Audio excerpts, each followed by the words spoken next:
Yellowstone National Park and Jackson Hole, Wyoming. They should have a prominent spot on many travelers' bucket list. That's where we find Kristin Finan with Austin Travels this morning, talking more about them, starting off with Jackson Hole. Maybe sometimes the reception isn't great out there, Kristin, but everything else is pretty beautiful.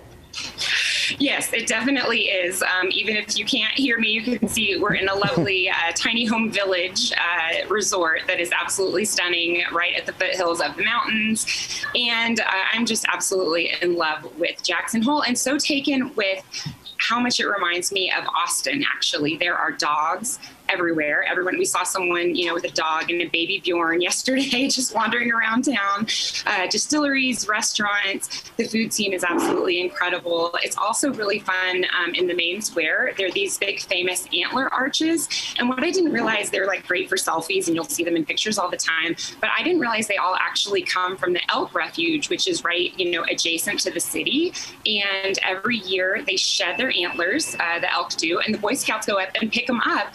And then the Rotary Club actually turns them into these incredible arches that you'll see around town. Very cool. And it is kind of neat to have Austin's sensibilities in a place where obviously this time, really any time of year, or many times a year, the climate is so different. So you get away in that sense, but you feel like you're home maybe in other ways. Absolutely. And it's right next to Grand Teton, which is actually where we're heading this afternoon. And so you can actually do your hiking and all your outdoor activities. We did a whitewater rafting yesterday, but it was actually a scenic tour. So my kids are pretty small and we thought the whitewater might be a little much because it's like 62 degrees. And so we did the scenic tour. We saw 18 bald eagles. We saw a beaver actively making a dam. We saw marmots. It was absolutely incredible. 2-hour tour. The kids were totally enthralled. And by the end, they got in anyway. So they got that experience of the whitewater, but also the scenery, which I just find, so similar to why we love Austin and how beautiful it is there. I'm sure so many people know this, but obviously I hear Jackson Hole, Wyoming. Sometimes I do think of skiing and fun in the winter, but clearly so much to do to get away from the heat in these summertime months as well.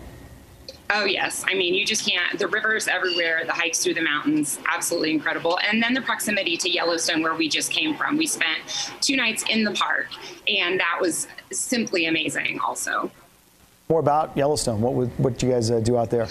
So, I thought it would be impossible to do a last-minute trip to Yellowstone, but I looked last month and there were actually 2 nights. That's how we planned the trip, around 2 nights that we found available in one of the lodges. And so basically we had no cell service, no internet. We relied completely on this wonderful woman that we found at the reception desk. She used to work there summers when she was in college. Now she's 70. She's back for another summer. She's staying in the dorms with the other guides. And she just wrote out a list of all the things that you have to see when you're in Yellowstone. So of course we did Old Faithful, we did the mud pots that you have to see that are boiling, and the kids are so absolutely enamored with it because it's a volcano. So everything that we've been learning, things I didn't know, Yellowstone was the first national park in the world. It covers 2.2 million acres. I mean, it's just absolutely incredible. And then of course the wildlife. I think we've literally seen everything except for a grizzly bear, thank goodness.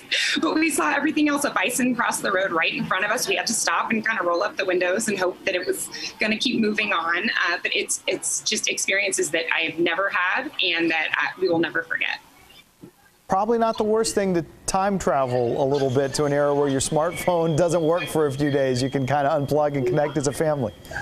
It was a little strange. I don't think I've had no access to cell or internet service in years. Yeah. And it was really, really amazing. And it was really cool to see the kids, once they realized the tablets aren't happening, it's like not a second thought. It was all about the nature, all about the volcanoes. And we spent the nights down by the lake. We stayed at Grant Village, which is right on the lake. And it's been incredible. It's truly been the most amazing last-minute vacation I could have ever planned.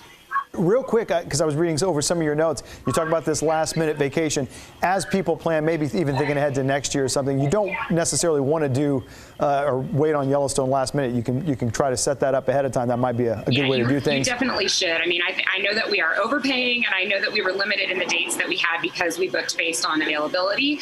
But you usually do want to book easily a year out. I mean, at least by January for the summer dates. And there are also other ways to cut costs. Like we have a 4th grader with us, and and all fourth graders get free access and their families to all the national parks. So she saved us a lot of money on this trip. And you can also get an America the Beautiful Parks Pass for $80 that also gets you access to all of the parks. So there are some ways to cut costs, but you definitely want to book ahead, not like we did it, although we haven't regretted it. You definitely want to plan ahead if you're going to do this trip. MVP. She's the golden ticket there, getting you in. I know. I'm sure more information on all this and so many more trips to be found on Austin Travels. Yes, please visit Austin Travels. We'll have the full story, the full report, and also include Grand Teton after we head there later today. And we have a great glamping guide that's coming out in August, and just all the things you're going to want as you prepare for fall travel. We've got it covered at austintravels.com. Wonderful. Keep enjoying the cool weather and keep avoiding the bears as you continue your trip. Kristin Finan with Austin Travels. Have fun. We'll talk to you soon. Thanks so much, Dave. All right, bye.